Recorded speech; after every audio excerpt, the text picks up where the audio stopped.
Um, a nombre de Lorenzo Jiménez de Luis, representante residente del PNUD en México, les doy la bienvenida al inicio de esta serie de webinars, cuya primera sesión tengo el honor de moderar. Aprovecho para enviar un abrazo solidario al personal de salud que está en primera línea de la atención a la pandemia, luchando en contra del COVID alrededor del mundo, personal de salud que está conformado mayoritariamente por mujeres. 70% según las estimaciones. Un dato crucial que no podemos permitirnos olvidar. Estamos transmitiendo desde la Ciudad de México y nuestros panelistas nos acompañan desde Londres, La Plata, Nueva York y Bogotá. Y a las 9 de la mañana estamos 266 personas conectadas en varias partes del mundo. Y justo por la variedad de nuestros panelistas, decidimos iniciar esta serie con una sesión bilingüe, tanto en la sección de comentarios como en la de preguntas y respuestas. Así que no duden en ir posteando sus preguntas en el chat lateral. La magnitud de la pandemia ocasionada por el nuevo coronavirus ha puesto a prueba los fundamentos del sistema de cooperación internacional. Entre las consecuencias distópicas inmediatas, el FMI prevé que la economía mundial se contraiga en promedio un 3.3% en el 2020, lo que significa una degradación de 6.3% a las estimaciones que se tenían en enero de este año, y al menos de 6% en México. Además, estima que el costo fiscal de las medidas contracíclicas implementadas a nivel mundial para enfrentar la emergencia se eleve a 3.3 billones de dólares, lo que impactaría en la deuda pública bruta de 13% del PIB. Por su parte, la OIT estima que al final del segundo semestre del año, el COVID-19 habrá borrado 6.7% de las horas de trabajo en el mundo, equivalente a casi 195 millones de trabajos a tiempo completo. Según la CEPAL, esto representa casi 11.5 millones de nuevos desempleados y 29 millones de pobres más en América Latina y en el Caribe. Esta serie de webinarios contribuirá a la discusión global sobre los desafíos que se imponen en materia de financiación para el desarrollo, cooperación en salud, cooperación en ciencia y tecnología y respuestas multilaterales al COVID-19. Welcome to this webinar series hosted by the UNDP, Development Cooperation in Mexico Post-COVID-19 Reconfigurations. The magnitude of the pandemic caused by the new coronavirus has tested the foundations of the international cooperation system. The crisis is threefold: health, humanitarian, and development. And the response will be no other but the responsibility and global solidarity proposed by the Secretary General of the United Nations, Antonio Guterres, in the organization's strategy to counteract the socioeconomic impacts of COVID-19. Mexico, like the rest of the countries, will have to adapt and participate in the reconfigurations of the multilateral to navigate international scenarios with high levels of uncertainty. In a situation that will exacerbate inequalities between and within countries, it is essential to question the dilemmas that hinder international coordination to face global challenges with effective responses. The global recession and looming budgetary constraints threaten to limit financing of development cooperation in Mexico and around the world. But how to ensure that the efforts to tackle COVID-19 are not provided at the expense of global development commitments? Our first panelist, Yuko Suzuki Naab, is a global policy advisor within the Effectiveness Group of UNDP's Bureau for Policy and Program Support since 2013. She manages UNDP's global portfolio of effective development cooperation with over 20 years of experience in international development and has many years of service at the UNDP since 2003, providing in-country advisory, technical, and coordination support in the area of effective development cooperation management system, and mutual accountability frameworks. To begin this first session, she will comment on the major challenges and opportunities for the financing for sustainable development agenda after COVID-19. Yuko Suzuki, you can now proceed.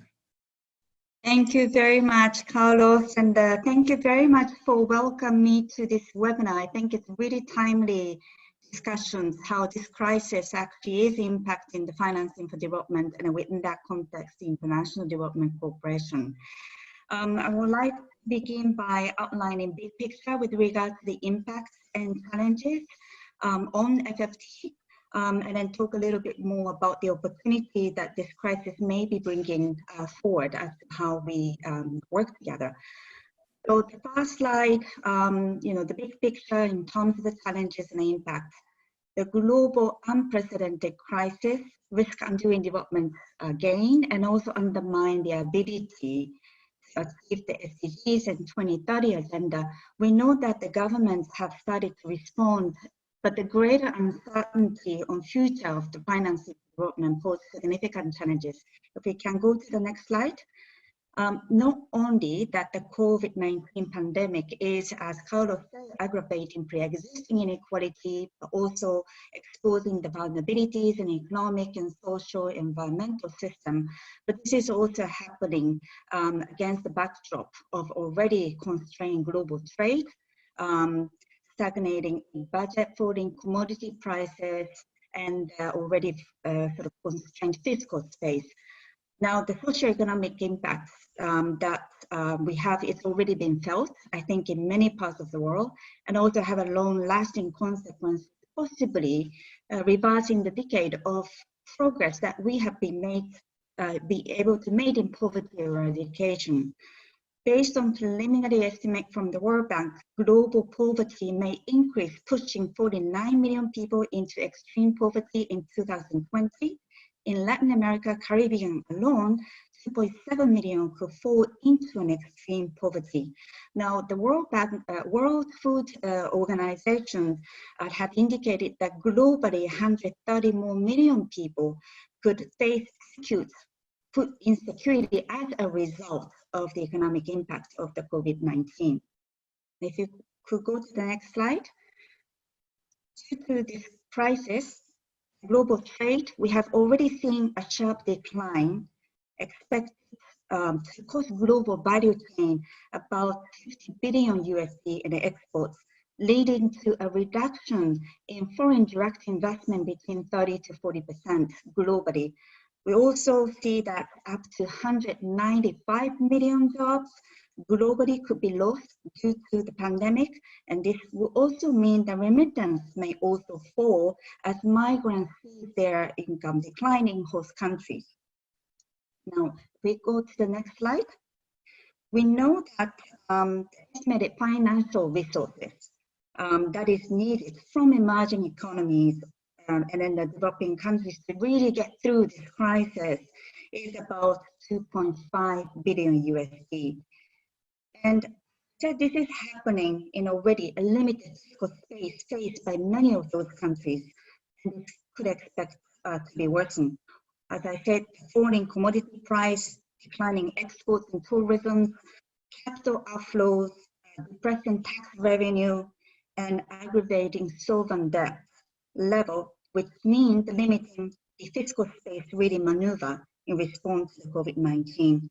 According to the IMF, capital outflow from emerging economies reached US 83 billion in March, and investment moved to a safer emerging and developing economy currencies that depreciate, sometimes in some cases as much as 25%.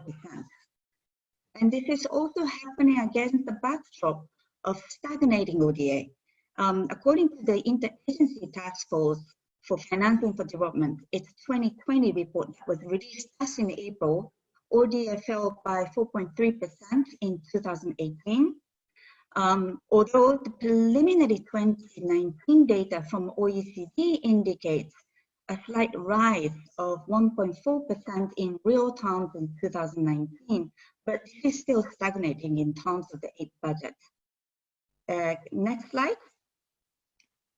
So in this context, what efforts are really needed to turn the decade of action into a reality and not really getting into a lost decade in global development?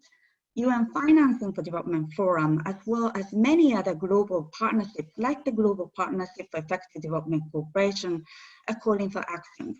Strong and effective partnership and cooperation remain at the heart of our efforts. We also need stronger coordination between humanitarian and development actors to really ensure that we do not necessarily see a repeat of Ebola SARS, where in some countries, an influx of humanitarian aid quickly dried up with little or no resources to really support communities, the entire economies or systems to get back on track. And we should really not lose sight of the role of development aid in building resilience so that we can build back better. Now, because of multidimensional impact of the COVID-19, more than ever, the transparency and availability of information on humanitarian development activities and financing is really essential to inform decision-making, policy, programming, and also the allocation of resources. Therefore, an integrated approach for mobilizing and aligning financing, public, private, international, domestic, with national sustainable development strategy and plan is crucial, and some countries are taking forward through an integrated national financing framework, as it was called in the Addis Ababa Action Agenda. The next slide. The crisis, I think, have shown that the world is interconnected. And I think it's amplifying the need for an integrated policy measure support, but also a collective actions to work and partner together better. The FSD Forum in April called for a global community to come together in solidarity to address challenges, including addressing high debt risk, but also boosting foreign aid spending now and sustain it. The efforts outcome also call for stronger development cooperation, including its effectiveness, quality, and impact. The important role of the South-South cooperation is continuously recognized, and I think the FFP Forum outcome document also made a commitment to further strengthen the triangular cooperation as a means to bring relevant experience and expertise here in development. This crisis itself is pushing forward, and I think it's providing an opportunity to really advance a whole of society approach that is needed, where private sector, civil society organizations, foundations, local governments, communities actually work towards together to address the crisis and sustainable development goal. I would like to end by saying, as Secretary General asked us, the crisis is a human crisis impacting us all, and we must work together and improve our ways of working to leave no one behind. Thank you.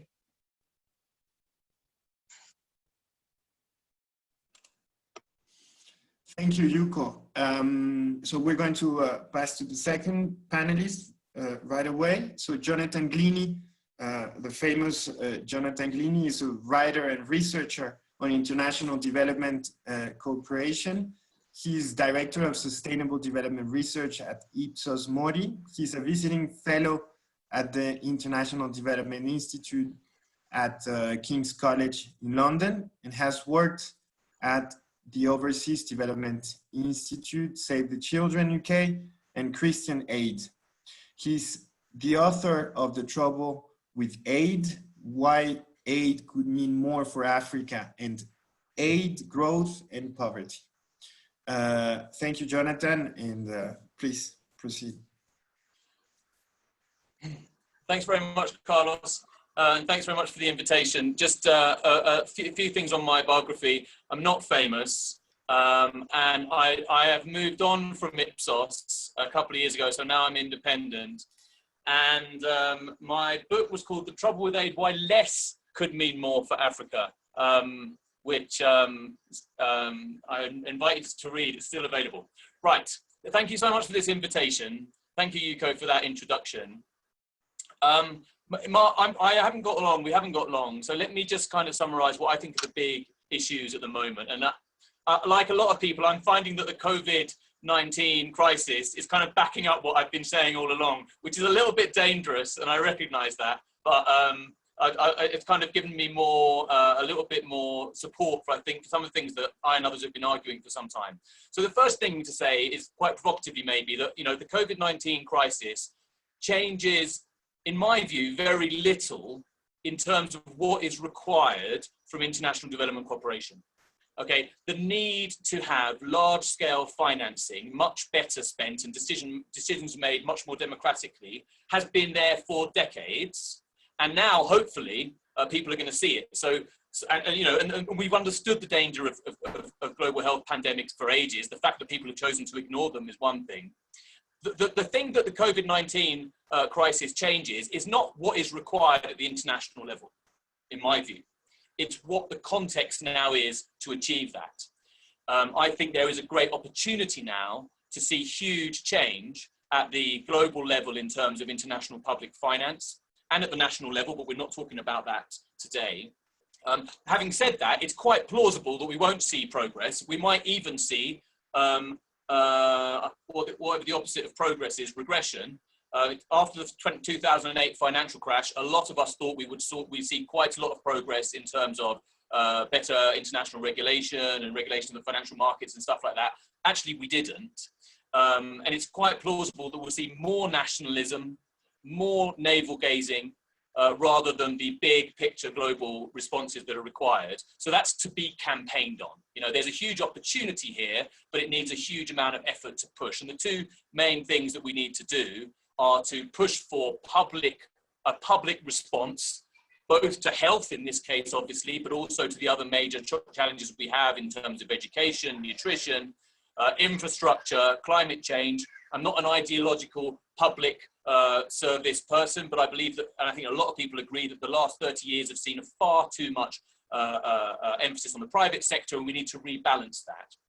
And crucially, that public response at the national level has to be backed internationally with tons and tons of money. And that's something that's way beyond what currently people are thinking. So for instance, let me just give you a quote, and given that we're talking about the Mexican context, this is what Paul Collier said a few years ago. He's the author of The Bottom Billion, a genuinely famous international development economist and very influential. And this is what he said about aid to middle-income countries. There is basically, and this is a quote, there is basically no role for international development cooperation in middle-income countries, right? And that, I think, we can take as the standard aid industry opinion. Okay, that is not a radical opinion. That's a basic aid industry opinion. As countries become middle income, they begin to, quote, graduate from aid. Donald Kaberuka, I'll quote him as well. He used to be the president of the African Development Bank. Aid is not successful unless it has a sell-by date. If aid does not stop, it will have failed. Right? That is the kind of core belief of the aid industry. Concessional international public finance is sent from rich countries to poor countries for a limited amount of time for critical purposes, especially poverty reduction, extreme poverty reduction. And there will be a time when it comes to an end. Now, I think, and I've been saying for some time, that is totally understandable, but a wrong analysis. And we have to move to the 21st century. And the SDGs have helped us to do that. The SDGs say, you know, extreme poverty is not the only thing we're fighting against. It's far bigger than the MDGs. We all know this. The ambition is wildly bigger now at the global level, signed up to by all the countries in the world, than the MDG era. We're interested in climate change, we're interested in oceans, we're interested in forests, we're interested in not just primary education, but secondary and tertiary education, not just basic healthcare, mothers and infants surviving, we're interested in cancer treatment, we're interested in all countries in the world having a similar level of a living standard as the wealthy countries would expect. And that was a great win, a moral win and a political win in the SDG negotiations. But the world of international finance has not caught up with that. And it still talks in terms of the aid agencies, the donors, the World Bank, still mostly talk in terms of eradicating poverty and low-income countries. And when those kind of things are done, then aid begins to fizzle and we move on to kind of, non-concessional financing, which is basically loans on which the lender makes a profit, and a huge focus on private financing. Now, there's a great role to play for private financing, and there's a great role to play for non-concessional public financing as well. But I think this is the moment to absolutely emphasize the crucial role to play for concessional public finance at the international level, something that I and others are calling global public investment. And we need to radically rethink the way that is spent. So the 5 ways that we need to rethink that, in my view, are firstly, in terms of the ambition. We need to move from just focusing on poverty and inequality to focusing on poverty to focusing on inequality and convergence and sustainability, and not just to focus on national progress, but on international progress as well, international goods. We need to understand the function of international public finance. Carlos, you're going to tell me when I've got to 8 minutes, because I've got absolutely no idea. Just give me a minute and then I'll wrap up. People misunderstand. Yeah, people misunderstand the function of aid or international public finance more broadly. They think it's just to fill a gap in very poor countries. It's not. Very small amounts of money relative to the size of the economy in places like Mexico, in places like Colombia, can make a big difference to the public goods offered by that country. Colombia receives 0.2 to 0.3% of its economy in ODA. It's a tiny amount. People would say nowadays it's irrelevant compared to the size of other flows. It's not irrelevant. It's a special kind of money that does very special things. It's not just about filling gaps. It's about overcoming traps as well. So we need to re-understand the function of international public money away from just a gap-filling exercise. The geography has totally changed. Mexico is a good example of this. It is not simply a donor-recipient landscape now, as we all know this. We all know that everyone is both giving and receiving aid now. Italy received support from Cuba, Albania, and China, far, far poorer countries. Italy is one of the richest countries in the world. It received support from those countries on the COVID crisis. The Doctors Without Borders has just set up a mission to the Navajo people in the United States, because the United States public health is so terrible. So, we have to move away from this idea that it's north-south. All countries need to be contributing and all countries need to be receiving.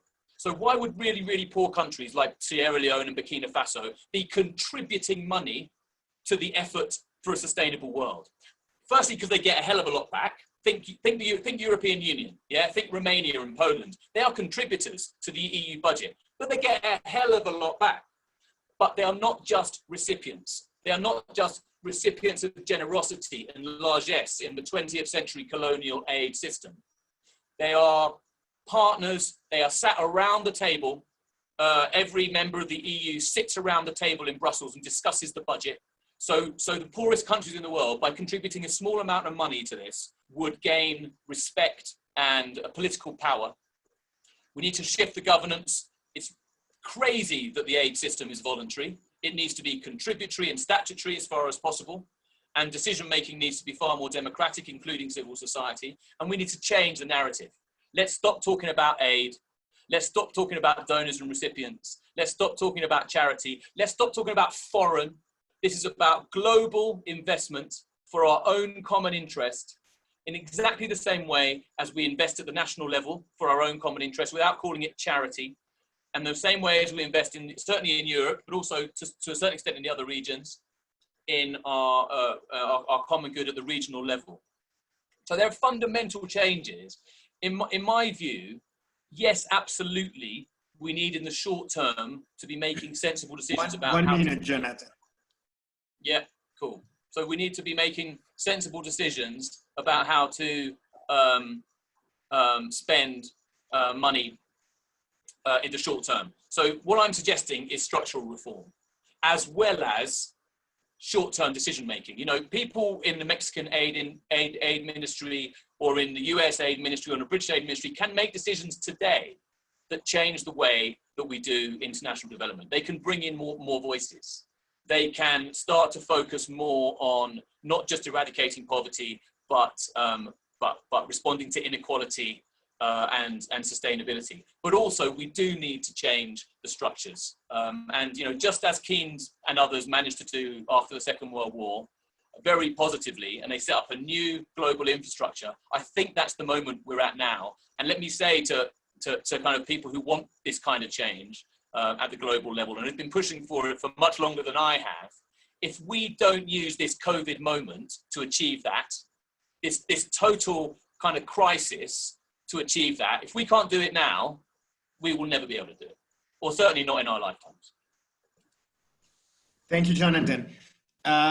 Let's go quickly to our third panelist, Annalisa Prison is a senior research fellow at the Overseas Development Institute. She's currently leading the Institute's research portfolio on international public finance.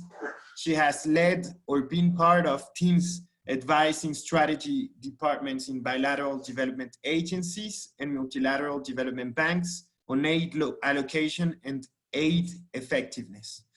Before joining ODI, Annalisa was an economist and policy analyst in academic institutions and international organizations such as the OECD and the World Bank Group. Annalisa, what are some policy options offered by the Financing for Development agenda to address the socio-economic impacts of COVID-19 in Latin America?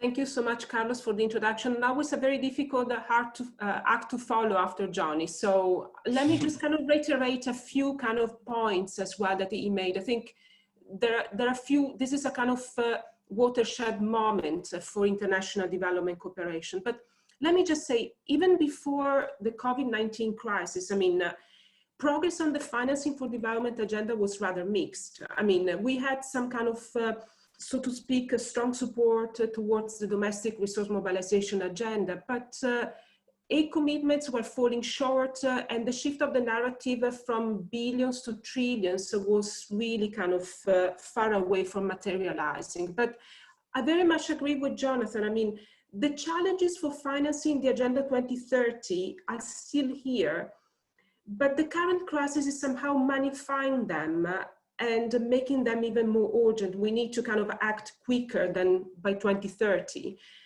And also, to a certain extent, we should probably take advantage of this situation to cut corners and try to make change when, for instance, a couple of years ago, we thought this might have been kind of politically feasible and possible. So I would like to outline three possible options, ideas for the financing of the development agenda to support the socioeconomic recovery in Latin America. I have to admit, I feel a bit kind of nervous because I don't like the generalizing across an entire kind of continent. The more so a continent, I know less about the others. But let me just kind of put on the table three kind of different ideas. The first one is about kind of scaling up borrowing from the multilateral development banks to the continent. I'm talking about the World Bank and the IDB, and push and support the expansion of the lending of these institutions. Why I'm saying this? Because, okay, the amount of kind of resources may be relatively little, but it still kind of remains at cheaper terms than what many countries in the region can get from the international capital markets. And for the countries where the terms and conditions are not that favorable compared to the multilateral development banks, the current crisis might really change and flip this kind of outlook. And I believe that kind of such institutions are cooperatives. They should kind of help member states and shareholders, especially at this time of crisis. The second point, which is kind of far smaller, but I would really kind of encourage countries in the region to make the most of the joint funds. And this is with countries in the region, but also with other kind of partners outside. Why am I suggesting that? I mean, because these are kind of instrument vehicles that can help co-design, co-financing, not necessarily kind of huge amounts. And these are very kind of clear instruments for peer learning. And they're also kind of flexible, allocating resources between domestic kind of needs and potentially even international cooperation. And a time where regional kind of cooperation is important more than ever, I really think several countries, and Mexico is a really good example of that, should continue investing in that.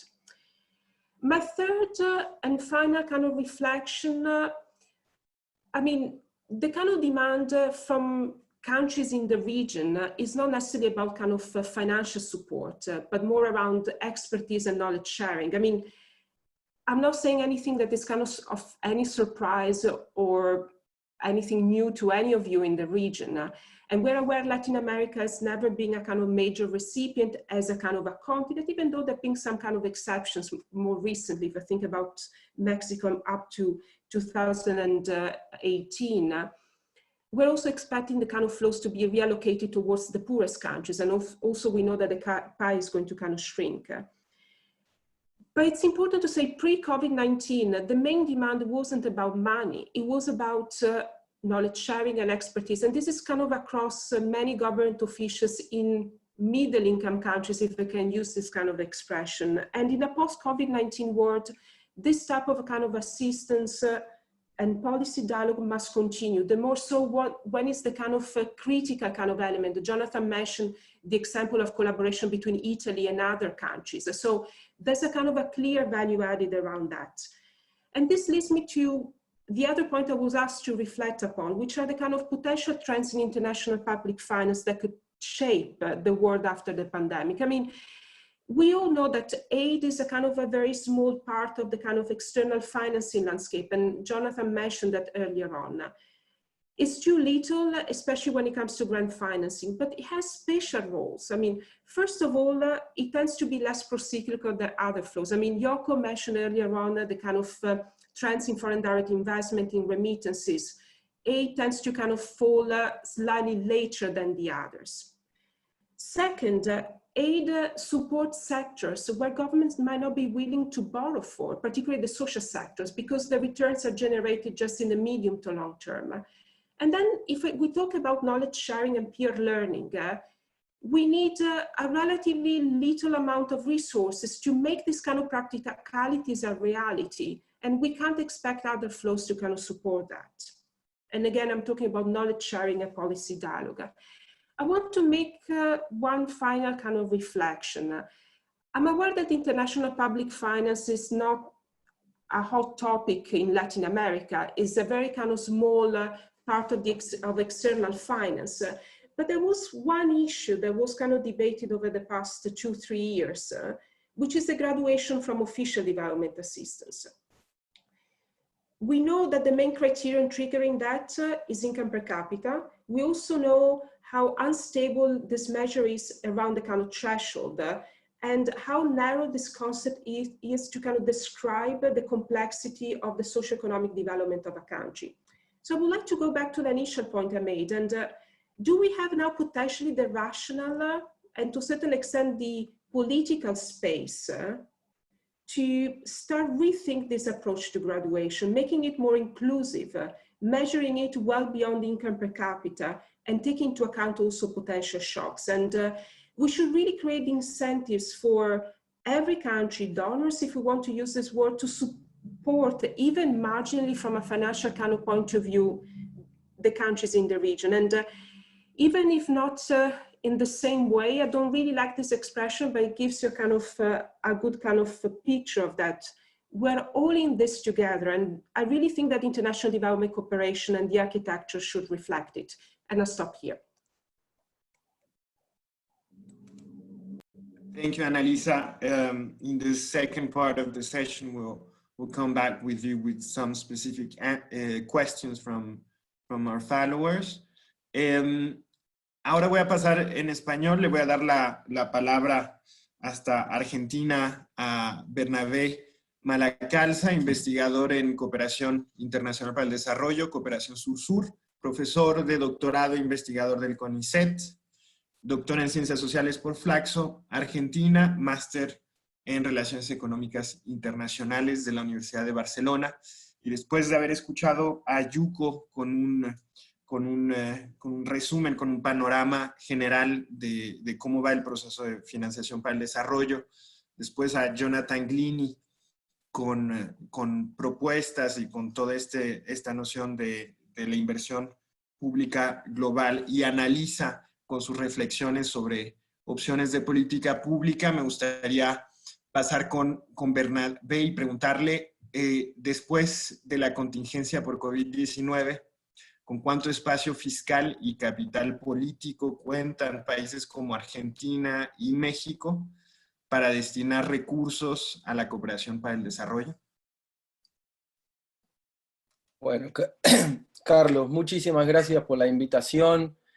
Muy honrado de participar con este panel de destacados colegas, y un saludo también a los espectadores, que veo acá en la lista muchos latinoamericanos presentes. Con respecto a tu pregunta, la cuestión del espacio fiscal para la cooperación, tanto México y Argentina, pero los países de la región en su mayoría, son países de renta media. Yo identifico en este escenario COVID tres grandes amenazas, amenazas que ya estaban, ¿sí? Pero que el COVID las pone aún más en evidencia. ¿Amenazas para qué? Para la creación de espacio fiscal y para los países de renta media. La primera, que ya ha sido mencionada por Jonathan y Annalisa, es la graduación. Hoy con COVID tenemos una buena y una mala. La buena es que no se van a graduar más países. O sea, vamos a una cadena de la renta mundial, y en la región se esperan 22%, en caso de durar el confinamiento puede ser mayor esa renta acumulada, según un estudio del Banco de España. De esta renta mundial, o sea, vamos a tener, por lo menos, no va a haber paso a la renta alta en la región. Esa es la buena. La mala es que vamos hacia una cuarentena de los países de renta media en la graduación. O sea, los que ya se graduaron no vuelven a la ayuda. Y además de eso, la caída del precio del petróleo, caída del precio de los commodities, como recién se reflejaba en la primera exposición, además de la caída de las remesas y el turismo, que afecta principalmente a los países del Caribe, todo esto es un combo muy explosivo para el financiamiento y la capacidad fiscal de los países de renta media. Esa es la primera amenaza. La segunda amenaza es la caída de los préstamos de China. China es el principal financista de la región. Esto viene sucediendo ya desde 2018. En 2019, para que se den una idea, los préstamos de China a la región llegaron a la cifra de 1.100 millones de dólares. En 2010, esto está muy lejos, fue 35.000 solo en ese año. O sea, estamos frente a una caída, y podemos preguntarnos si esta caída se asocia, por ejemplo, a la caída o al fin del boom de los commodities, o sea, menor capacidad de repago en la región, y China menores compromisos. Por otro lado, también está la fragilidad de Venezuela. China se ha retirado de los compromisos con Venezuela, y Venezuela está en un default con China desde hace 3 años que no paga a China. Además de esto, tenemos que ver que esta moderación y retirada de China de los compromisos en los préstamos a los países de la región coincide con un fenómeno también que se está dando a escala mundial, que es que los bancos de desarrollo están descapitalizados. No están los bancos de desarrollo multilaterales y bilaterales. Tenemos alrededor de 400 instituciones con capacidad de prestar unos 11 billones al año. Bueno, de estos están en riesgo de descapitalización, y los préstamos que han habido con el COVID, por ejemplo, el Banco Mundial, la CAF, el BID, en la región, son insuficientes para crear espacio fiscal hoy. Finalmente, la tercera y la gran incógnita de hoy es la gran bomba, para mí, que es una crisis mundial de deuda que tiene a los países latinoamericanos y africanos como protagonistas. Vamos hacia una crisis mundial de deuda. El The Economist de la semana pasada, en un gráfico muy, muy bueno, muestra que hay 36 países en serio riesgo de cesación de pagos. De estos 36, 7 son latinoamericanos. Es decir, que vamos en 2020 hacia una cesación de pagos en Líbano, Ecuador, Argentina, Angola, Argelia, Sudáfrica y Turquía. Esto es un motor impresionante para una crisis de deuda. ¿Qué pasa con México? Bueno, sí, el confinamiento y todas las medidas que genera la pandemia, que es inevitable, no sabemos cuál va a ser el mapa definitivo de la pandemia. De acá a un año van a ser más países, entre ellos México, los que se pueden sumar a esta crisis de la deuda. Con todo ello, el escenario del sistema internacional no ayuda. En el G20 no hay consenso, está paralizado para dar un alivio de deuda. Ha habido una suspensión, ni siquiera cancelación, a economías africanas y países menos adelantados, pero no para los países de renta media, y esto no va a suceder. Estados Unidos no va a ceder un alivio de deuda a países de renta media, que incluye, por ejemplo, a China en esa categoría, y China tampoco, porque va a implicar un alivio de deuda para la deuda de la que es acreedor también China, porque China es uno de los principales también prestamistas. Por lo tanto, vemos una parálisis en el G20 que no ayuda. Frente a esto, propongo 3 respuestas, o 3 salidas. Una primera es una mayor presión al CAD, al Comité de Asistencia y Desarrollo de la OCDE, para terminar con esta falacia de la graduación y de cómo se mide la renta también en el Banco Mundial, instituciones multilaterales. Cambiar la forma de medir la renta. No va más, la renta no va más, está desfasada de lo que es el desarrollo y de la Agenda 2030, como entender al desarrollo como multidimensional. Bueno, eso implica cambiar las reglas de juego, cambiar las reglas de asignación de la ayuda oficial al desarrollo. Estas reglas no son sustentables, no lo eran antes, menos ahora con la pandemia. Segunda, esto implica no discriminación a los países de renta media y apoyo a la cooperación sur-sur y triangular. La segunda respuesta es, para la deuda china, se necesita un compromiso de China, ya lo ha tenido China en cancelación con países africanos en otros contextos, un alivio de deuda china. Si bien en el caso venezolano, que es el más alto, en Ecuador y Venezuela, que le siguen, no se trata de un compromiso significativo de estos países en la balanza de pagos. Por ejemplo, para Argentina es del 5% y para Ecuador del 14%, un poco más, pero se necesita un gesto de China que Margaret Mayer se lo marca en uno de sus artículos, que es posible que esto ocurra, pero vamos a ver cómo se da el tercero de los escenarios, que es la crisis de la deuda. La tercera respuesta es una moratoria de deuda. El caso argentino, el 22 de mayo, es muy posible que Argentina entre en default, ¿no? Y a partir de eso va a generar un efecto dominó en muchos países, y con la continuidad de la pandemia, esto se va a agravar. Se necesita una moratoria de deuda. Esto lo están pidiendo los premios Nobel de Economía, y lo está pidiendo el mundo. No necesita el G20, no solo los bonistas que están en negociación con la deuda argentina, sino el G20 tiene que tomar nota y decidir acá. Tiene que haber una moratoria de deuda para los países de renta media. Hoy la creación de espacio fiscal que se necesita para cooperar, para salir del pantano, es de alrededor, en los países de desarrollo, de 2,5 billones, dice el Fondo Monetario Internacional. Con este escenario, para concluir, Carlos, la Agenda 2030 no implosionará, deberá reinventarse. Una pandemia es un cóctel. La pandemia se propaga por calentamiento global, por concentración demográfica. Las grandes desigualdades hacen sentir más la pandemia. Por lo tanto, hoy la Agenda 2030 está más vigente que nunca. De las nubes más negras cae el agua más limpia, dice un refrán.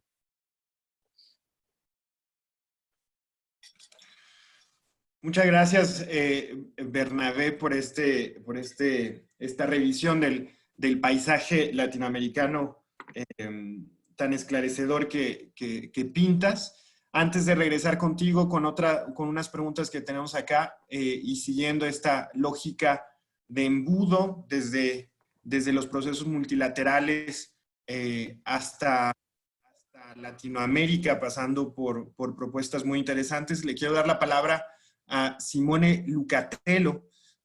Simone Lucatello es profesor investigador del Instituto de Investigaciones Mora, del Centro Público de Investigaciones del CONACYT en México, experto en cooperación internacional y desarrollo, es miembro del panel intergubernamental de cambio climático de la ONU, IPCC, y de varias redes académicas mexicanas e internacionales.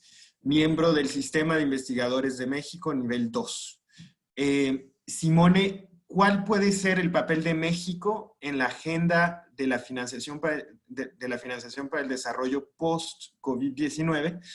Y pues en esta pregunta también está cómo puede adaptarse el sistema mexicano de cooperación al desarrollo para enfrentar los impactos socioeconómicos de la pandemia.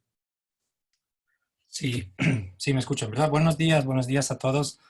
Un enorme gusto compartir esta mesa hoy en la mañana con ustedes. Un agradecimiento al PNUD y a todos los amigos que nos acompañan y al público en general. Que por cierto he visto por ahí los nombres de muchos amigos y colegas de redes académicas. Sí, mira, yo voy a enfocarme, como me han pedido, un poco al caso de México. Tal vez el Zoom sí se va a reducir si quieren en cuestión de límites geográficos, pero sí me gustaría, a partir justamente del caso de México, hacer algunos razonamientos también generales que sirven para la región y otros países también que están en condiciones parecidas. Digamos, para recordar también a los amigos que nos escuchan en este momento en México, tenemos una situación, si quieren, política diferente. Muchos de los colegas me marcaron analiza el trabajo que hicieron recientemente. Justamente llegan a 2018, pero recordemos que hace un par de años hubo un cambio muy importante de rumbo fundamental en México, con una narrativa nueva, se le llama 4T aquí en México, la Cuarta Transformación, y que básicamente tiene que ver con una transformación del modelo económico y de alguna manera tomar distancia con todo lo que se había hecho en las últimas 3 décadas bajo el lema neoliberal. Eso implica, es algo importante mencionarlo, no voy a entrar obviamente en todos los detalles, pero esta narrativa está permeando de alguna manera la forma en que México está repensando su propio papel, no solo en política exterior, sino que en cooperación y en el ámbito regional. Entonces, digamos, a raíz de esos cambios políticos, llevamos año y medio, poco más, adentro de esta nueva transformación, y sí, pues tenemos algunos elementos, aunque no muy claros, pero algunos creo que son directrices de cómo podría ser precisamente el papel de México en el ámbito de un país de renta media. Tomando en cuenta que si el principio de política interna es el que refleja la política exterior y la política de cooperación, ahí a partir justo de lo que estamos viendo internamente podemos saber algunos reflejos, ¿no? Para lo que está pasando en términos de cooperación. Y un elemento importante en todo lo que ustedes están mencionando ahora es que México ha adoptado una política de austeridad, repito la palabra austeridad, muy, muy fuerte, y eso implica enormes desafíos para el tema de la cooperación, para su proyección como donante. Al mismo tiempo, la forma en que México escoge y elige lo que son sus, digamos, partners o sus socios estratégicos en la cooperación. Entonces, yo a partir de, digamos, de algunos elementos, y bueno, esto es uno, perdón, la austeridad, y el segundo es el tema de la desigualdad y de la pobreza, que es el centro también de la nueva política nacional. Y esta geografía de la pobreza nacional es la que se refleja también en el contexto, decía, externo, ¿no? Entonces, yo digamos, vería tres elementos también importantes de proyección de México en tema de cooperación. Uno, que queda muy claro, digamos, el país había sido relativamente, lo sabemos por los números, digamos, un actor que había crecido en los últimos años en visibilidad como actor global. El lema de la última presidencia de Peña Nieto era, bueno, México actor global. Bueno, y ahora, como les decía, hemos cambiado, digamos, esa forma. Y las características de esta nueva cooperación son una de proximidad geográfica, clarísima, o sea, los focos o los intereses de cooperación son Centroamérica, en particular, con un plan, la Agencia Mexicana de Cooperación Internacional está haciendo, yo creo que el 80-90% de su esfuerzo para la cooperación con Centroamérica, en particular el Triángulo Norte, Guatemala, Honduras y El Salvador. Y la segunda cuestión de que México ha fortalecido de alguna manera, en términos de aproximación geográfica, su cooperación con el norte, con Estados Unidos. Una relación que sabemos de dependencia económica de más del 80% del comercio, en fin, toda una serie de cuestiones que han permitido, si quieren, por diferentes razones, revisitar de alguna manera la relación con Trump y Estados Unidos, y que se está concentrando en el TMEC en este momento, que es la nueva versión del NAFTA, ¿no? Del acuerdo comercial, entre otras. Una segunda característica de la cooperación, o si quieren, de la política también exterior de México, más allá de la proximidad geográfica, es el tema de digamos, un distanciamiento, si quieren, con algunos organismos internacionales, en particular los que se consideran neoliberales. Hablo de la OCDE, de alguna manera, a pesar que México es parte, es observador y todo lo que quieran, pero Recuerdo que siempre a cada inicio de sexenio México hacía su plan nacional de desarrollo y hacía, digamos, articulaba sus ejes de política nacional con el apoyo de algunos organismos internacionales, y en esta ocasión con el nuevo gobierno no se ha hecho, ¿no? Entonces, eso es uno. Estamos hablando de los bancos multilaterales. Recuerdo hace muy pocos días una pequeña ahí, disputa entre el mismo presidente de México con el BID, o aquí en México con el Banco Interamericano, por algunas condiciones que se habían establecido en negociaciones con el sector privado para relanzar la economía de las pequeñas y medianas empresas en México. Entonces, digamos, este distanciamiento está tomando una forma bastante clara, bajo una narrativa también, ¿no? Muy, muy fuerte, pero digamos, podemos notar ahí alguna característica específica de esta política. Y la otra cuestión es también cómo México está, como tercer punto, eligiendo algunas características, digamos, propias de su tradición, si quieren, ¿no? En este tema del apoyo no solo en una crisis migratoria a recibir refugiados, pensamos al caso no eclatante de Evo Morales hace poco tiempo, pero pienso a lo que se está creando como corredor humanitario. Ese es el primer corredor humanitario, si queremos, muy formal, digamos, dejando un poco el caso de Venezuela, pero lo que se está haciendo en la frontera con Guatemala es realmente muy, muy interesante desde la perspectiva de la ayuda humanitaria internacional. Y ahí México está volcando todo su interés de política, si quieren, fronteriza para este tema. Entonces, digamos, hay esta mezcla de política de proximidad con cuestiones, le digo, de elementos en los cuales México se ha proyectado a raíz de su propia tradición, este rescate de la tradición política nacional, si quieren, ¿no? En algunos temas. Eso no significa que haya perdido interés en otras áreas, pero definitivamente Europa, Asia Pacífico, América del Sur de alguna manera sí entra en esa visión, por supuesto, como buen vecino, digamos, pero creo que se va a alejar por algunos episodios que han pasado, la cooperación con la Unión Europea, por ejemplo, y con algunos otros organismos multilaterales. Pienso al caso en particular a pesar de que se está firmando, o ya se ha firmado, creo, el acuerdo de cooperación global con la Unión Europea por parte de México, hubo, en el caso del sector energético, por ejemplo, un distanciamiento importante con la cooperación alemana a nivel bilateral. Se canceló un programa que existía desde muchos años en términos, ¿no?, de apoyo energético, y eso porque la visión también del actual gobierno tiene que ver con la soberanía energética, el tema del petróleo, etcétera, etcétera. Digamos, ese es el primer orden de consideración. La segunda cuestión es que quiere decir que México está en tema de deuda, ¿no? Interesante lo que se comentaba. México también decidió, y lo hizo público, no contraer ninguna deuda con ningún organismo internacional financiero. Entonces, no quiere entrar a esta discusión de la deuda. No sabemos si lo va a hacer, lo puede hacer. Es complicado decirlo, pero lo que quiso hacer fue al revés, un apretón enorme hacia la administración pública y hacia lo que son las finanzas nacionales ya de por sí debilitadas para poder recuperar esos recursos que servirían para pasar a través de la crisis del COVID. Entonces, yo creo que son elementos, ¿no?, muy singularidades, si quieren, peculiaridades del país, pero es muy importante porque eso van a tener unos reflejos en lo que es el tema de la cooperación internacional. Vaya, en ese sentido, bueno, quisiera mencionar algunas cuestiones también. Dos minutos, Simone. Sí, gracias. Quisiera mencionar también un par de iniciativas que de todas maneras México tomó y que creo que vale la pena considerarlas, y que tienen que ver con el papel que tuvo en el G20, la reunión virtual. México propuso, y de hecho, como saben, se adoptó una resolución a nivel de Naciones Unidas muy importante sobre el tema de que los países tendrían que tener un trato equitativo al momento de proveer los insumos médicos para hacer frente a la pandemia, ¿no? Entonces, en este momento esa idea de equidad se trasladó a nivel de una resolución internacional, y eso fue también, creo yo, un acerto. Tenemos que ver luego, ¿no?, si se va a aplicar o no. Estamos viendo que, por supuesto, todavía el mercado, como siempre, reacciona de forma diferente, pero, digamos, fue un posicionamiento importante del país.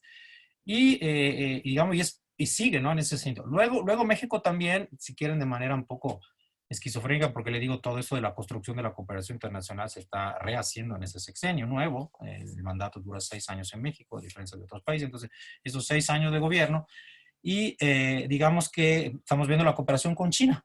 Muy interesante, ¿no? México recibe cada 2 o 3 semanas insumos médicos. Pequeño paréntesis, México es uno de los principales, el segundo, creo, productor de insumos médicos a nivel internacional. Eso se hizo a lo largo, se consolidó a través del NAFTA y de los acuerdos comerciales, pero es muy, muy importante lo que está haciendo el país en términos de producción de insumos. Sin embargo, es muy curioso, como siempre pasa, los produce para la comercialización, pero tiene que recurrir a la cooperación para poderlo recibir. Entonces, toda una serie de contradicciones ahí que también escuchando un poco y hablando con funcionarios que están trabajando en esos temas, me están diciendo que de alguna manera están tratando de resolver, ¿no? Entonces, en ese sentido, bueno, concluyo comentando que también, ojo, o sea, es como que un riesgo. El tema de la crisis sanitaria es algo que, por supuesto, sabemos está pasando en estos momentos, pero es algo que se está añadiendo a una crisis sistémica que ya padece el país y que padece la cooperación internacional desde tiempo. Entonces, estos riesgos sistémicos incluyen el cambio climático. Estoy preocupado en ese sentido y personalmente por lo que veo, porque la agenda del clima se está poco a poco postergando, no estamos entrándole. Y por el otro lado, la crisis económica que estaba ahí también desde tiempo, pues se está agudizando. Entonces, esa cuestión desde la perspectiva de los riesgos sistémicos es un tema a tomar en cuenta, ¿no? Para el país y su proyección en tema de cooperación. Gracias. Gracias, Simone. Annalisa, I wanted to come back to you before the other speakers. With one question, what trends in international public finance could shape the world after the pandemic, and what's the place of the notion of development in transition in this new international public finance environment? I mean, thank you, Carlos. I mean, the very first point, I mean, somehow I want to kind of reinforce what Johnny has kind of mentioned earlier on. I really think this is a kind of a watershed moment, and that's the kind of opportunity that we have to shift from the old traditional donor-recipient paradigm to one of kind of international cooperation among countries. I'm aware this is not easy, but we're dealing with kind of major kind of global challenges. The kind of north-south divide is somehow blurred. And as I mentioned earlier on, there's a kind of course, there are pressures on financing. I mean, don't get me wrong, but there are also kind of a clear demand, as I mentioned earlier on expertise, knowledge, and these are kind of key elements. And I'm kind of, again, on development in transition, I would like to reiterate what also Barnabé kind of mentioned earlier on. To a certain extent, again, the kind of approach to graduation should be blurred. I mean, Jonathan, I used many times the kind of word of gradation in terms of kind of adapting the type of instruments. And this is particularly the case, and we need to do that. And we need to think about certain kind of institutions like the Inter-American Development Bank. They don't have a graduation policy from regular assistance.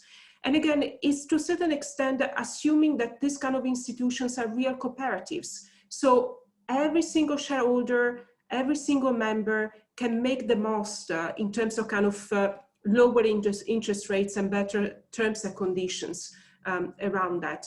And again, I would like to reiterate the kind of opportunity to rethink the criteria for all the graduation, even though some countries might not be on the kind of trajectory of high income country, but I think there's a kind of a momentum to go back to the kind of principles we were kind of arguing against the graduation from the list of all eligible countries, or at least the kind of criteria that have been applied. Thank you, Annalisa. Before asking one question to Yuko, I wanted to come back to Jonathan with one question about Mexico. How can Mexican actors advocate for a reform that could include the notion of the global public investment as a strategy to finance international development? And I wanted to know if you can talk to us about this differentiation between the graduation and the gradation concept that we've already discussed. So firstly on that one, important to note that gradation word came from Francisco Sagasti, that some of you may know, Peruvian writer, and very influential in my thinking. I know him very well, and really he came up with this idea of gradation rather than graduation, which is quite a nice wordplay. And it basically says what other people have been saying, which is that it shouldn't be just a one-off move. It should, you have to be more nuanced than that. I mean, I think a step further, and I think that no country should ever stop receiving international public finance, including the rich countries. Why not? you know, and all countries should contribute international public finance. We need to change this kind of north-south. Some countries are donors, some countries are recipients. In terms of global public goods, just look at the COVID pandemic. People talk about how we need to spend money on the global public good of global health. But you can't have the global public good of global health until every country in the world has decent health systems. Because there's no such thing as a global health system. All there is 200 and however many national health systems, with maybe something global as well on top. But that's a 1% of it, right? So that brings us to the question, so what does the international system need to do to help Brazil? What does it need to do to help Colombia? What does it need to do to help Mexico? And my answer to that is, there is a role for serious amounts of international public finance to support the development of global health, of public health systems in all of those cases, upper middle income countries, because it is in the global interest, and it is also the morally right thing to do, because we have this kind of huge double standard. It's literally a double standard at the moment, whereby the aid industry says, look, this is okay for the US, this is okay for Western Europe, this is okay for Australia and Japan, but every other country, you just get above this tiny little level, which we'll call extreme poverty, and then that's done. Or you can just get above this tiny little threshold, which we'll call low-income countries, and then you're okay. And people literally use phrases like, these countries can now stand on their own 2 feet. They no longer need help. It's a massive double standard. It would not be acceptable in the West. But for Mexico, it's acceptable to have hundreds of thousands of people living just above the poverty line, because Mexico's Mexico. I'm sorry to put it so bluntly, but that is literally how people think in the aid industry. And we have to stop that. We have to have an internationalist approach, which sees all countries as having the right to the same levels of health. And that's just health, right? And then we can add that to all the other issues as well. On what can Mexico do, the difficult one, because all countries always, and even more so now, are inherently focused on their own urgent issues, you know, and it's going to be tough in the next few years because the rich countries of the West are suffering. They're going to be in debt, and to try and propose this is kind of counter to what a lot of the easy routes are to nationalism and to kind of, you know, borders and all of that stuff. And I expect that there'll be very, very strong political pressure for those.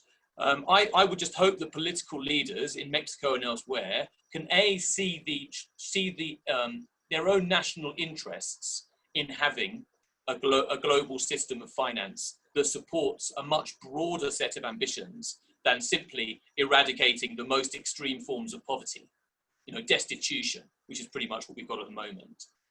And secondly, you know, Latin America has a history of internationalist thinking, you know, in various parts of the continent and in various moments. From what I hear, López Obrador is not particularly internationalist. I don't know the current Mexican system very well, but certainly there have been Mexican internationalists, and there are plenty of Latin internationalists. And I think that, you know, the Latin way of thinking is an incredibly useful one to kind of push the North into a more internationalist way of thinking. I mean, I lived in Colombia, just one last little anecdote. I lived in Colombia during, I guess, 2011 to 2014. I was working with ODI, with Annalisa, but I was based in Colombia. And I was so excited by the SDGs. This was the new vision for a more horizontal world, right? It was really, really problematic. And all sorts of problems with it. But basically speaking, it was the South saying, look, we want equality and we want convergence. I came back to England in 2014, working with the government, working with the NGOs, working with the Gates Foundation. People were working really hard against the SDG concept, and they wanted MDGs. They wanted let the North help the South and the pockets of poverty in the South. They just didn't get the internationalist stuff that people in Mexico and people in Latin America get absolutely instinctively. And I think that Mexicans and Latins need to be even more vocal than they already are on the international stage. You know, the international politics and aid politics should not be run in New York and London. It is crazy. So what can we do about that? What can we do about Southern instincts taking more power and more voice in this discussion? Hey, Yuko, are you still there? Yes. Yes, I have a question for you from one of our followers. based on the expected reduction in the reception of remittances in developing countries, do you think that migration flows will increase in the short term? And if so, what is the role that local governments should play to prevent forced migration? I know it's a hard one, but I'm confident. So definitely, I'm not necessarily a specialist in migrations and so on, but I just looked up in terms of the International Organization for Migration that they have just recently issued an issue brief with regard to migration, and based on that report, they basically said that already an increased migration of returning labor, back to their own countries. Now, this might mean, and this means that there is going to be a double impact, particularly on those communities at the local level that they are actually receiving, the return migrations. One, there has to be much more sort of robust local economic development, and the ensuring about the jobs and employment itself is already a massive challenge. Two, there has to also be a social coherence at the local level, because there is that sort of challenges with returning and those local community in really absorbing those returning migrants into their community and society. There's also a much more sort of double the effort with regard to protecting people, the protections. So there's a lot of sort of absorption capacity that is needed from a local community and local government to be able to actually, receive in terms of the returning sort of migrants coming back, from wherever they were there. So that's also an added sort of impact. And in that case, the role of local government, the community, it's going to be quite crucial.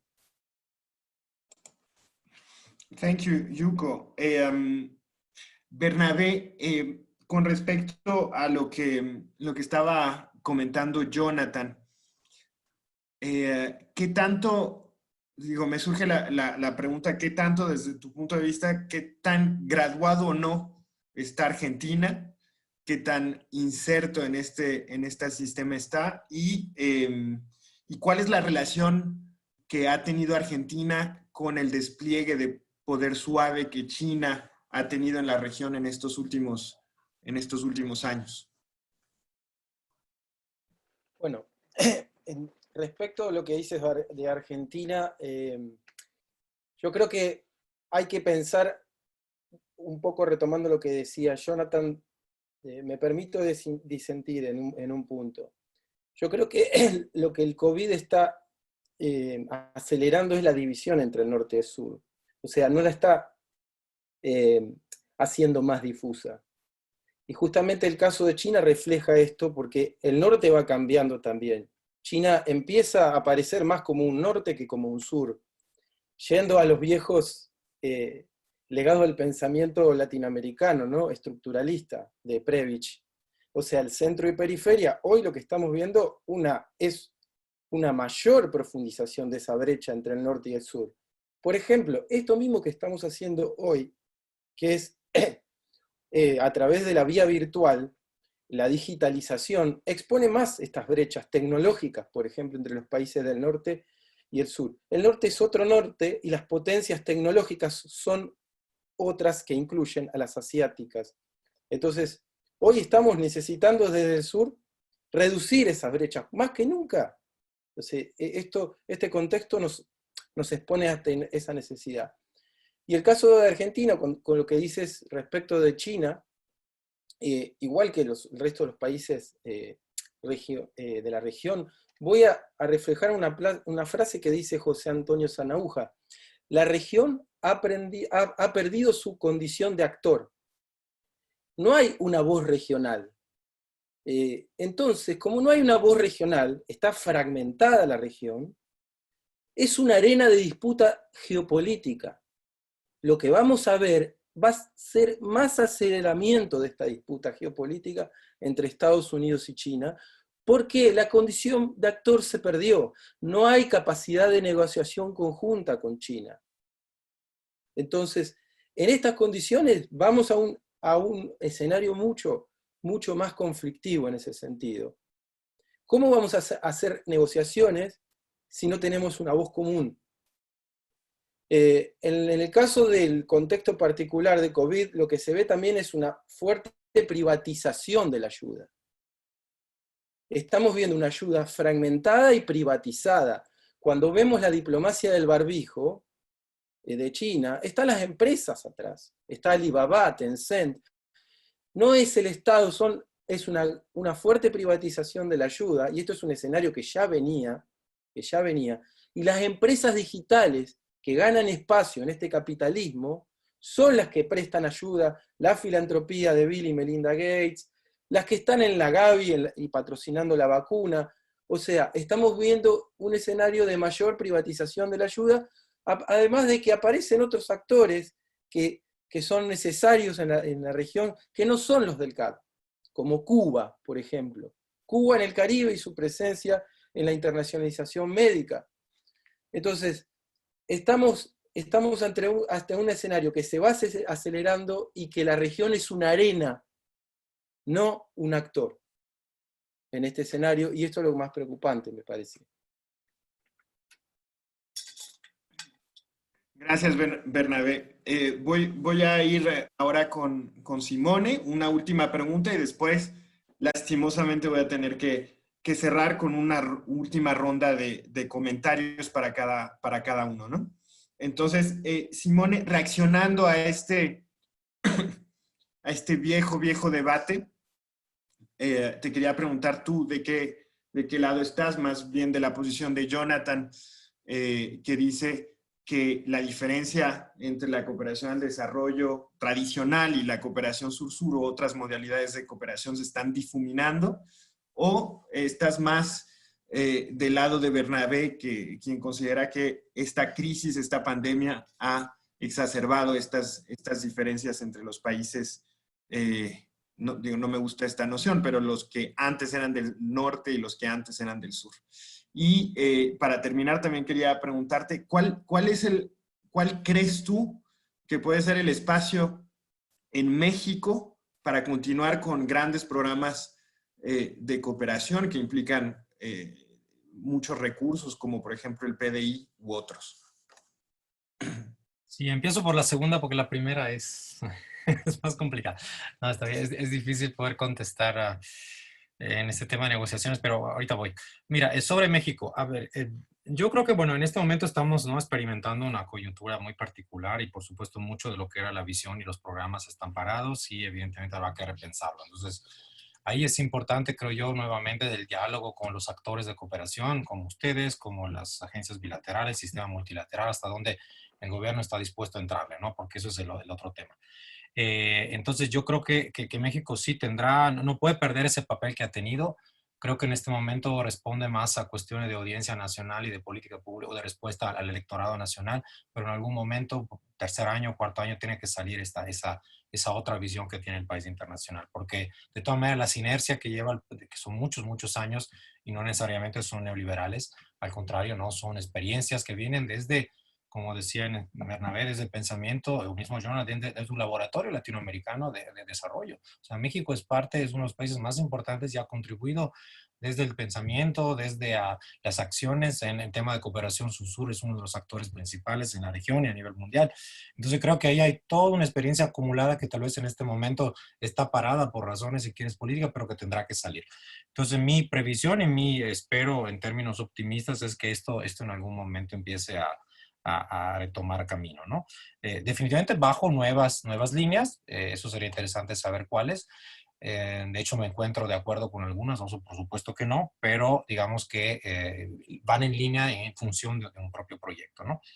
Y también el otro plan es retomar, es cierto, o sea, lo que decía Jonathan, en este momento, vaya, es un poco aislacionista si quieres la política de México, pero también lo multilateral, el país de Naciones Unidas ha jugado un papel enorme siempre, ha tenido grandes funcionarios, ha tenido una historia de política exterior muy fuerte. Entonces yo creo que también en esos ámbitos habrá que ver no solamente las personas que en este momento están, que creo que son muy capaces, pero digamos que quiten ese freno y que se lancen otra vez a reproponer esa visión que México tiene, ¿no? Entonces me parece que ahí está un punto. Sobre la primera pregunta, yo te diría que estoy un poco en la mitad, ¿no? Estoy de acuerdo que hay un proceso de transformación, es el momento histórico para cambiar muchas cosas, pero la pregunta es, ¿cuántas veces hemos escuchado ese discurso? No es la primera vez que viene la pandemia, o sea, la SARS, o si quieres Ebola, o la África de los años 80, y que creyó la Unión Europea, pues cada rato es la ocasión para repensarnos, para retransformarnos. Eso no es fácil, o sea, llevamos 50 años repensándonos, ¿y dónde hemos llegado? Pues hemos llegado a un punto en que seguimos repensándonos, entonces no lo sé si, no, estamos como el perro que se muerde la cola por ahí, ¿no? Entonces un poco dándole la vuelta al tema, es decir, sí, estoy de acuerdo, siempre hay momentos, pautas para dar la vuelta, pero depende también de las condiciones y las circunstancias. Sí, realmente la pobreza ha aumentado en el mundo, no ha disminuido. O sea, salvo el caso de China, seguimos reproduciendo brechas, diferencias, desigualdades, sigue aumentando el número de pobres, ciertos modelos no han funcionado, lo sabemos. Y por el otro lado, en el tema de salud también estoy de acuerdo, no es un tema global porque la salud es un desastre en todos lados. O sea, vemos qué pasó en Europa, que se supone que tenía el sistema de bienestar, ¿no? Europa continental mayor, ciertas regiones, pienso a Lombardía en Italia, que se considera en Europa el mayor sistema, ¿no? De salud pues, europeo continental, pues, fracasó brutalmente. Igual si quieren en Francia, ponía a hablar España, Alemania, ahora pues hoy estaba viendo en la mañana, pues ya entró en recesión, menos 2% económica. Entonces, en fin, el tema de salud global también es un asunto interesante y tomando en cuenta que también el organismo internacional como la Organización Mundial de la Salud está quebrada. A ver, no nos digamos, esa es una organización que ha venido recibiendo cada vez menos en términos de gobernanza global. También tenemos que repensar a las mismas instituciones. Es una institución que ha recibido cada vez menos, que se ha fragmentado, ¿no? Esas son las palabras que usamos en la teoría de la gobernanza, pero fragmentación, dispersión de funciones, de mandatos, de recursos, la misma filantropía, la filantropía sanitaria, como le llaman también, o de la salud, que viene de grandes empresas como el mismo Bill Gates, etcétera, pues tienen budgets infinitamente mayores que la salud pública de los países. Entonces, todos esos desequilibrios y desigualdad tenemos que resolver. Una cosa es jalarlos hacia la cooperación, cosa que está pasando como actores, ¿no? Pero sabemos que también el sector privado tradicionalmente no entra de manera muy fuerte, por lo menos en ciertas regiones del mundo, al tema de la cooperación internacional, porque no le ve el beneficio. En fin, muchos debates críticos, ¿no? Que están ahí, pero digamos, para contestarte estaría un poco en la mitad, ¿no? De acuerdo con un cambio de paso, pero también ojo a lo que hemos aprendido en lecciones en las últimas décadas, porque sí, la experiencia también no es tan positiva. Gracias, Simone.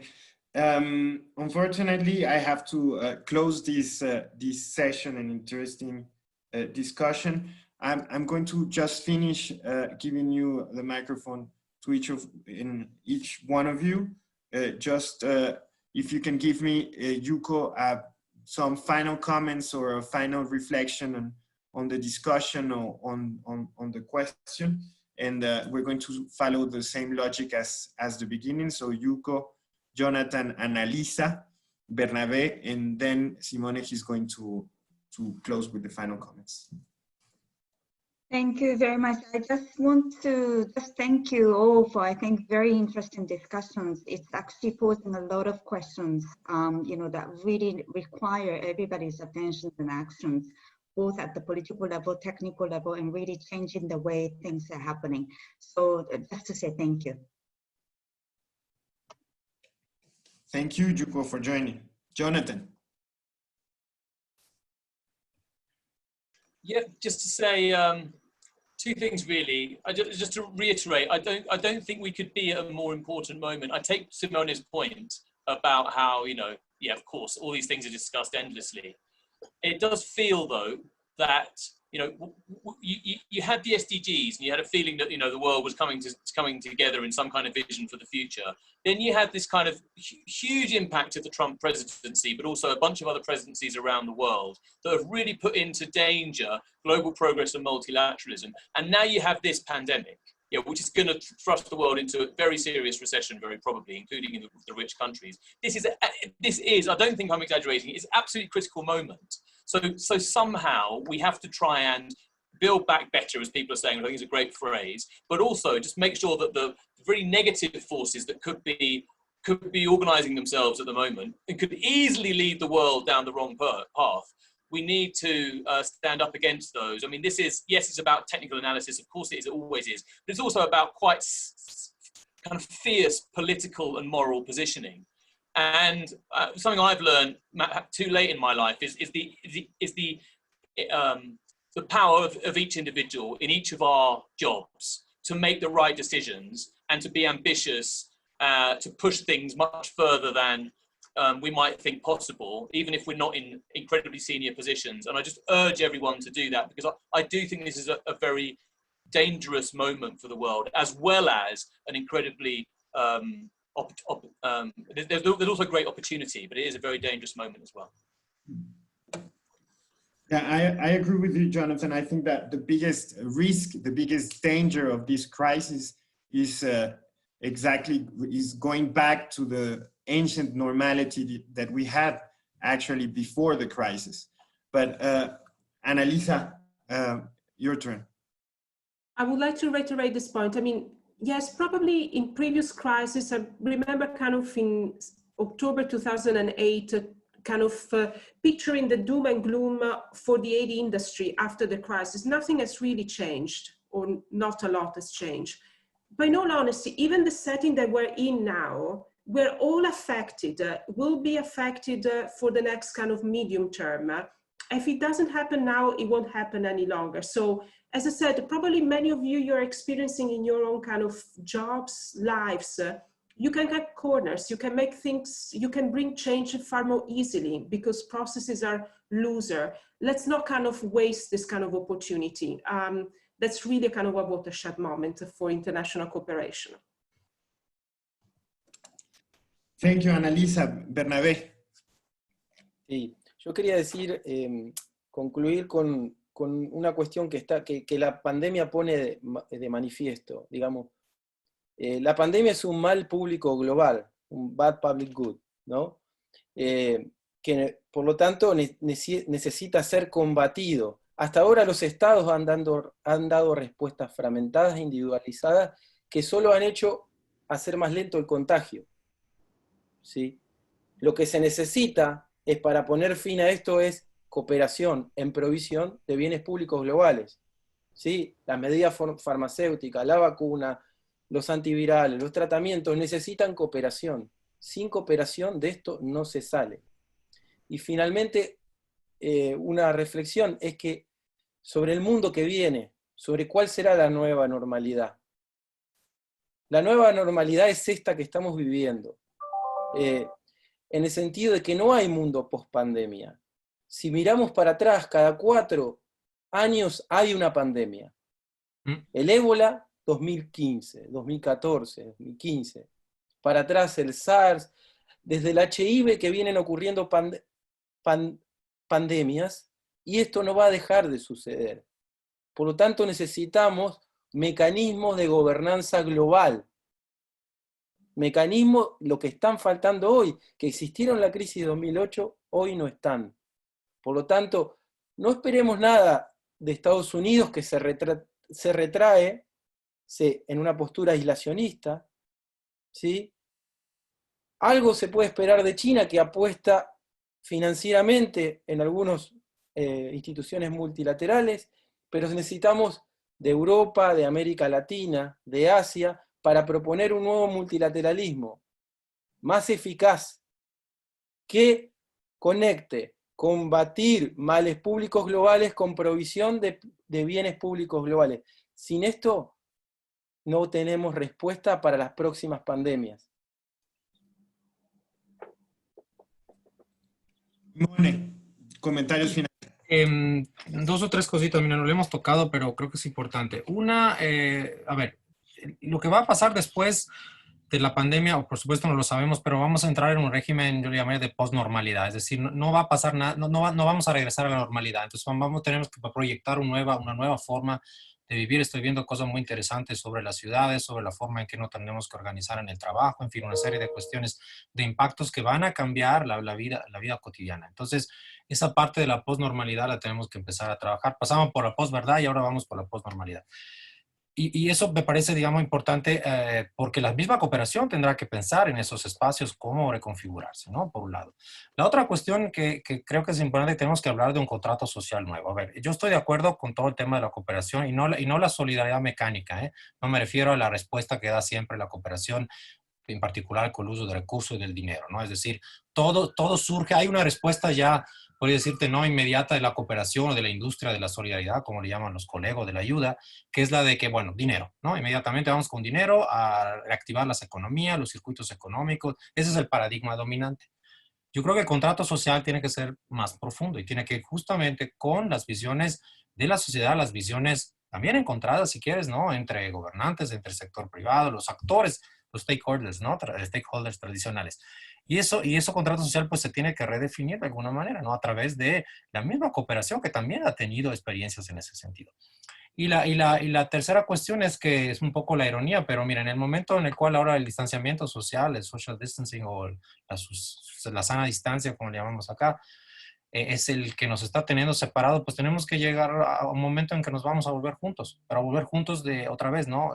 A través de esas cosas que hemos mencionado hasta ahorita, que hemos platicado, ¿no? De posibles ideas de reconfiguraciones y formas desde la sociedad de repensarnos, ¿no? En un contexto postnormal. Esas serían mis conclusiones. Pues de nuevo, muchas gracias Yuko, muchas gracias Jonathan, Annalisa, Bernabé, Simone por esta discusión que nos permite iniciar esta serie de webinars que tiene por nombre Cooperación para el Desarrollo en México, Reconfiguraciones Post-COVID. Ahora mismo mis compañeros están poniendo en el chat el enlace para la segunda sesión que va a tener lugar el próximo miércoles 20 de mayo a la misma hora en el enlace que Tina está poniendo en el chat, y vamos a contar con la participación de Isela Martínez, directora general en la MEXID, Martín Rivero, de la CEGIB, Valeria Valle, investigadora de la Universidad Iberoamericana, y Cristian Morales, representante en México de la OMS y de la OPS. Muchas gracias, les vamos a seguir compartiendo información acerca de los próximos pasos. Ahora mismo tienen la serie completa. Y nada, muchas gracias y un abrazo a todos. Thank you. Gracias, saludos a todos. Saludos a todos y todas.